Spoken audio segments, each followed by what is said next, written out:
చాలా కామన్ అని అనుకుంటాం. ఇది కూడా మగవాళ్ళలో ఎస్పెషల్లీ 50 years ప్లస్ ఉన్న వాళ్ళకి ప్రాస్టేట్ ఎన్లార్జ్మెంట్. పాపం వాళ్ళకి ఆ యూరిన్ వెళ్ళేటప్పుడు కంప్లీట్గా బ్లాడర్ ఫ్రీ అయినట్టు ఉండదు, యూరిన్ ఫ్లో కంప్లీట్గా రాదు. నైట్ టైమ్స్ ఎస్పెషల్లీ చాలాసార్లు నిద్ర లేవడం, ఆ వయసు మీద పడే కొద్దీ ఇవన్నీ సహజంగా ఉండేవేలే అని తీసి పారేస్తూ ఉంటాం.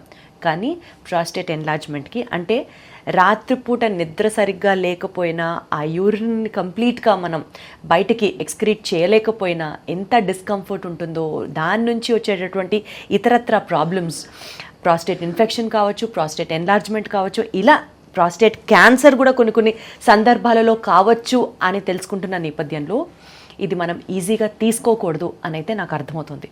Then what is that we have to know about this prostate enlargement? ఏజ్కి సంబంధం లేకుండా let us try to know more about this subject. నాతో పాటు ఉన్నారు రివియా వాస్క్యులర్ ఇన్స్టిట్యూట్ నుంచి doctor Arjun Reddy garu, interventional radiologist, founder and chairperson of Rivia vascular institute. Let's get connected to him. Hello sir. Sir, ఈ prostate enlargement especially మగవాళ్ళలో age పెరిగే కొద్దీ ఒక జనరల్గా వచ్చే ప్రాబ్లంగా మాట్లాడతారు. Is it so? ఎస్ అండి, ఆల్మోస్ట్ 2 in 3 men, అంటే almost 60 to 70% of men after the age of 50 years కి ఈ ప్రాబ్లం ఎదుర్కొనే అవకాశం ఉంటుంది. అది ఎప్పుడైనా రావచ్చు. కొంతమందికి అర్లీగా 50లో వస్తుంది, కొంతమందికి లేటర్ ఆన్ వస్తుంది. సో ఈ మధ్యన ఎక్కువగా మనము ఈవెన్ 40sలో ఉన్న యంగ్ పీపుల్లో కూడా ప్రాస్టేట్ ఎన్లార్జ్మెంట్ అనేది చూస్తున్నాము. సో మేబీ ఎన్విరాన్మెంటల్ కండిషన్స్ వల్ల or what not hormonal imbalances వల్ల జనరల్గా ఈ ప్రాస్టేట్ ఎన్లార్జ్మెంట్ ఉంటుంది. So usually male hormones, obviously prostate మగవారిలోనే ఉంటుంది కాబట్టి మేల్ హార్మోన్స్లో ఇంబ్యాలెన్స్ వచ్చినప్పుడు ఈ వాప్ అనేది ఉంటుంది. సో యంగ్ పీపుల్లో కూడా ఎక్కువ చూస్తున్నాము. ఓకే, సో ఈ prostate enlargement male hormones imbalance వల్ల వస్తుంది అంటున్నారు కదా సార్. అసలు ఈ ప్రాస్టేట్ ఏం చేస్తుంది, బాడీలో ఎక్కడ లొకేట్ అయ్యింది, దీని ఫంక్షన్ ఏంటి, and why does it get enlarge because of the hormonal imbalances? So prostate అనేది ఒక వాల్నట్ షేప్డ్ ఆర్గన్ ప్రతి మగవారిలో యూరిన్ బ్లాడర్ కింద ఉంటుందండి. అండ్ ఇట్స్ యాక్చువల్లీ ఒక రీప్రొడక్టివ్ ఆర్గన్లోనే ఒక పార్ట్. సో ఈ వీర్యంలో కొన్ని పదార్థాలు అది తయారు చేసి సీమన్లో it adds. So post reproductive age దానికి పెద్ద ఫంక్షన్ ఉండదు. అండ్ ఇది వాసినప్పుడు మెయిన్గా ఎందుకు ప్రాబ్లం ఎదుర్కొంటారంటే మగవారు యూరిన్ పైప్ అనేది యూరినరీ బ్లాడర్ నుంచి ప్రాస్టేట్ మధ్యలో నుంచి కిందకు వస్తుంది. సో ఈ ప్రాస్టేట్ వాసినప్పుడు యూరిన్ పైప్ పైన ప్రెషర్ పడి బ్లాడర్ ఎంప్టింగ్ ఎఫెక్ట్ అయ్యి యూరినరీ ఇష్యూస్ వస్తుంటాయి. ఇది ఈ గ్రోత్ అనేది ఆండ్రోజన్ డిపెండెంట్, అంటే మేల్ హార్మోన్ ఇంబ్యాలెన్సెస్ ఉన్నప్పుడు యాజ్ మెన్ ఏజ్ ఈ హార్మోనల్ ఇంబ్యాలెన్సెస్ అనేది కామన్గానే ఉంటుంది. హార్మోనల్ ఇంపాక్ట్ వల్ల ప్రాస్టేట్లో ఒక సెంట్రల్ ఏరియా ఉంటుంది. ఆ సెంట్రల్ ఏరియా వరకు గ్రో అయ్యి చుట్టుపక్కల ఈ ట్యూబ్ పైన అంతా ప్రెషర్ పడుతుంటుంది. సో ఇది ఎక్కువగా మనము మల్టీ ఫ్యాక్టోరియల్ అండి. సో బేసిక్లీ కొంచెం ఒక చిన్న జెనెటిక్ కాంపనెంట్ ఉంది, ఇంకోటి లైఫ్ స్టైల్ కాంపనెంట్స్ ఉంది, ఎస్పెషల్లీ డయాబెటిక్స్లో కొంచెం ఎక్కువ చూస్తుంటాము. Overall but it's very common.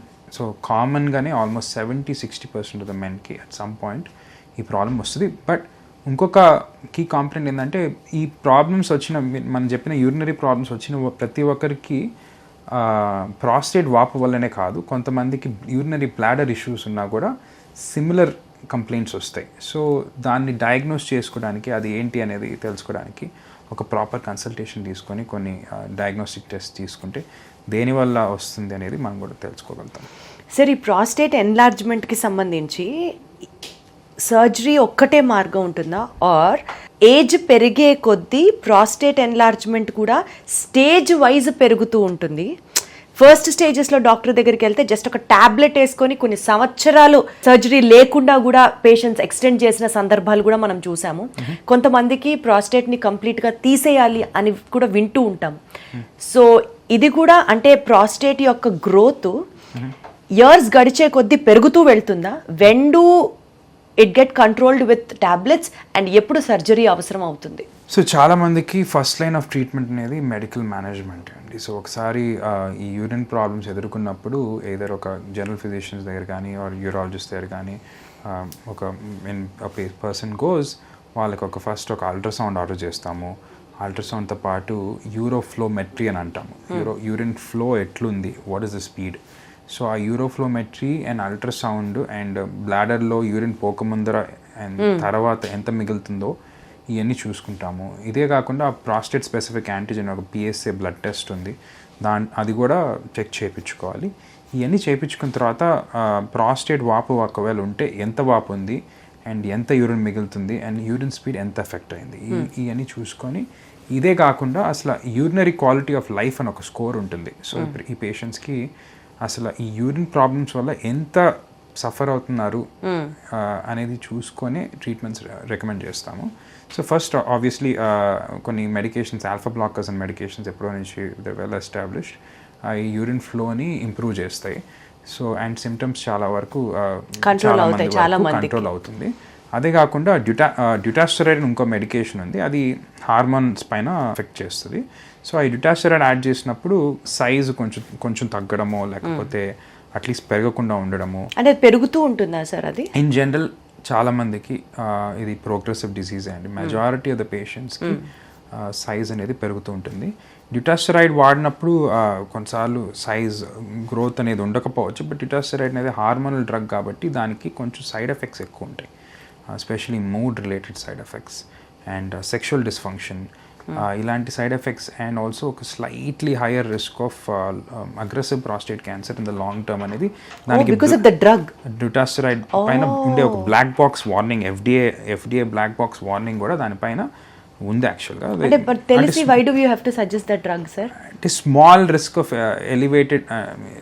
Elevated risk of aggressive prostate cancer ఉంటుందండి, but it is prescribed, I would not prescribe it to a lot of people that I know. ఈరోజు minimal invasive options ఉంటాయి, surgery ఇమీడియట్గా సర్జరీకి వెళ్ళాల్సిన అవసరం లేకుండా కూడా between surgery and medications prostate embolisations or ఇంకా వేరే కొన్ని ట్రీట్మెంట్స్ వచ్చినాయి కాబట్టి dutasteride in this day and age I would not advise a lot to patients to take it because of the side effects. So ఇప్పుడు ఈ prostate gland enlargement అనేది because of the male hormone imbalance అని మనం మాట్లాడుకున్నాం కదా, prostate ఇన్ఫెక్షన్స్లో కూడా enlargement చూస్తుంటామా మనం? ఇతరత్ర కారణాలు ఏముండొచ్చు?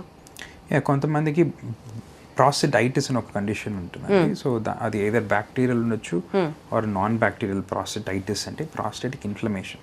సో కొంతమందికి దాంట్లో ఇన్ఫెక్షన్ వల్ల ప్రాస్టేటైటిస్ వచ్చి ఈ lower pelvic pain, burning urination and so ఇలాంటి ఇష్యూస్ కూడా రావచ్చు.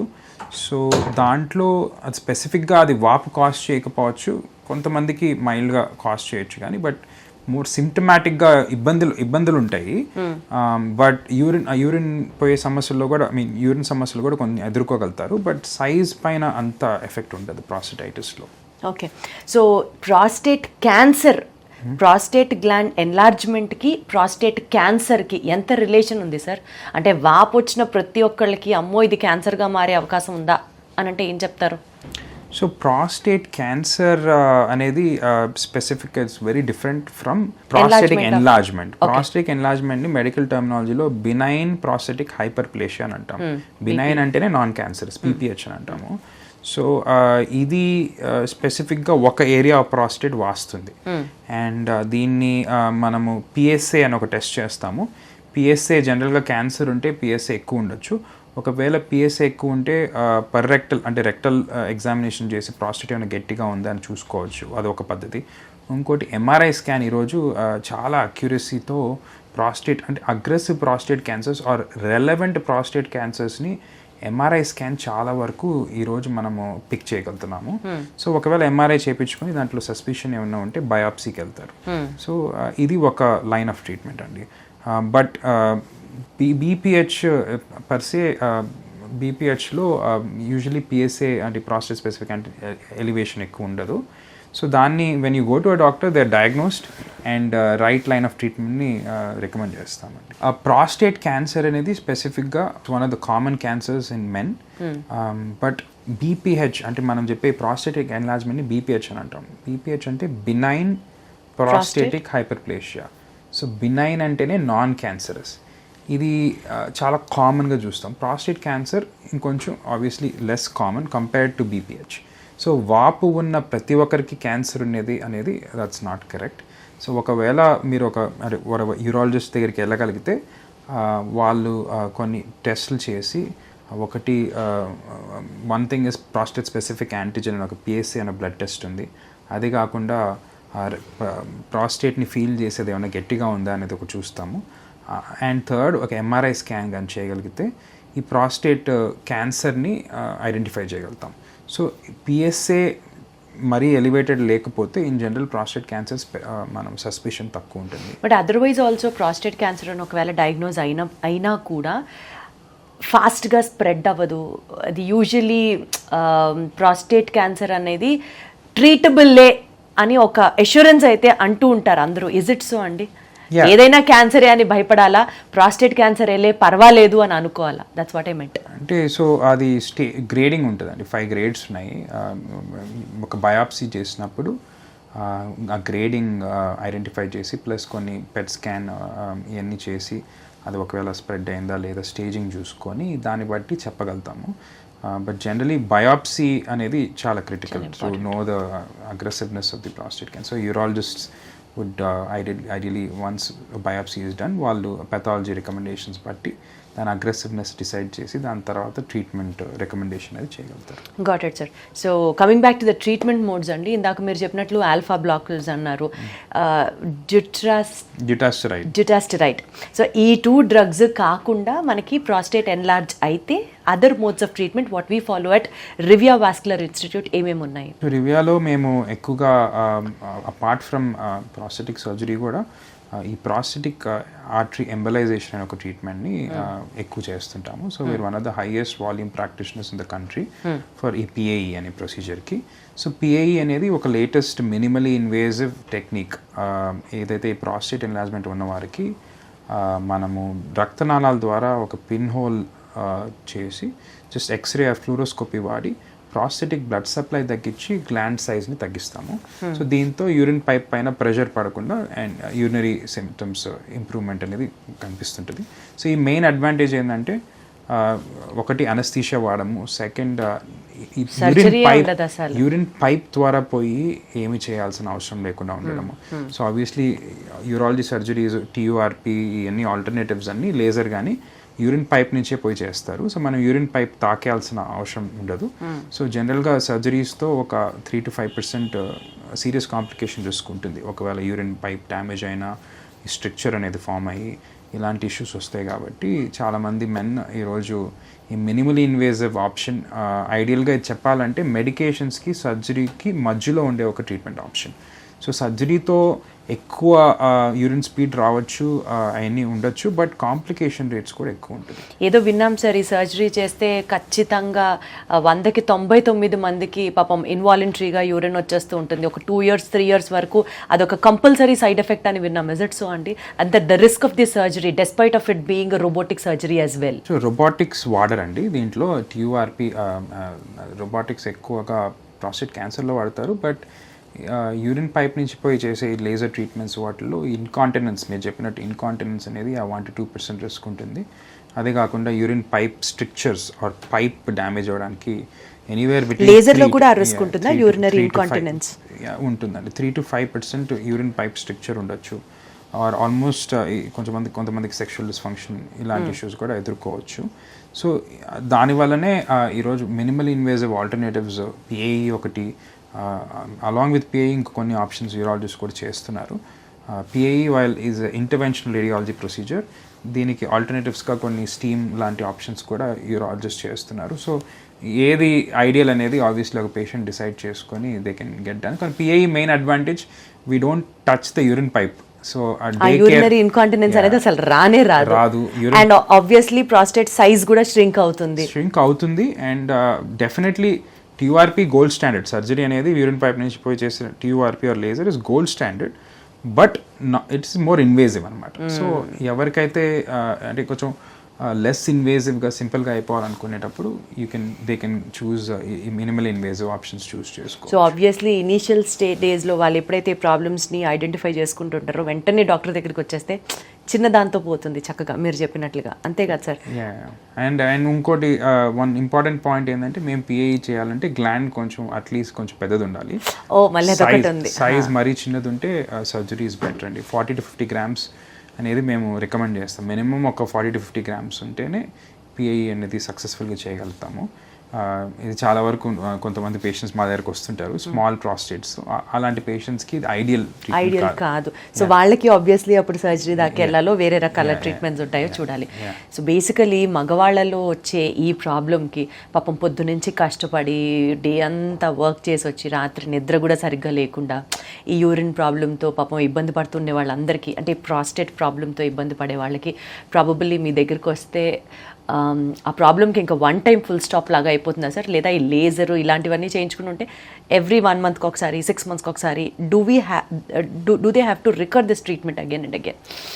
సో సర్జరీ కానీ చూసుకుంటే లాంగ్ టర్మ్లో ఇట్స్ లాంగర్ డ్యూరేషన్ ఎఫెక్ట్ ఉంటుందండి. ఒక 10 years దాకా చూసుకుంటే సర్జరీలో 20% తిరిగి వచ్చే అవకాశం, 20 to 30% సర్జరీ చేయించుకున్న 20 to 30% ఆఫ్ ద పేషెంట్స్ తిరిగి మళ్ళీ ఈ సర్జరీ 10 years తర్వాత చేయించుకోవాల్సిన అవసరం ఉండొచ్చు. ఆర్ ఏమైనా కాంప్లికేషన్ వస్తే, లైక్ నేను చెప్పినట్టు యూరిన్ పైప్ ఇష్యూస్ వస్తే ఇంకా అది రికరెంట్గా దాన్ని ట్రీట్ చేయించుకోవాల్సిన అవసరం ఉండొచ్చు. ప్రాస్టేట్ ఆర్టరీ ఎంబలైజేషన్ అనేది నేను చెప్పినట్టు ఇట్స్ అ మిడిల్ గ్రౌండ్.